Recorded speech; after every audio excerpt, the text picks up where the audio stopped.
Meni Hud surasi va uning oyatlari qaritib yubordi.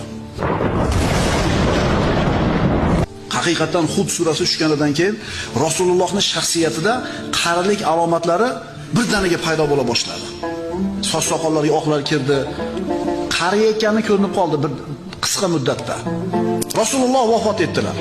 U zot Rafiqul Aloga hijrat qilganlaridan keyin sahobalarning birini tushiga kirdi.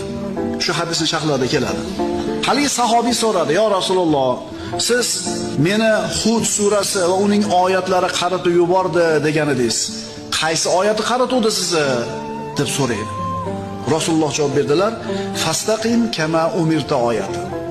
Bas, ey Muhammad alayhisalom, siz o'zingizga buyurilganidek to'g'ri yo'lda bo'ling oyati. Sizga buyurilganidek mustaqim bo'ling, to'g'ri yo'lda turing degan oyat tushganda payg'ambarimiz buyurilganidek mustaqim tura olyapmanmi degan g'am bilan Rasululloh qarab ketgandilar.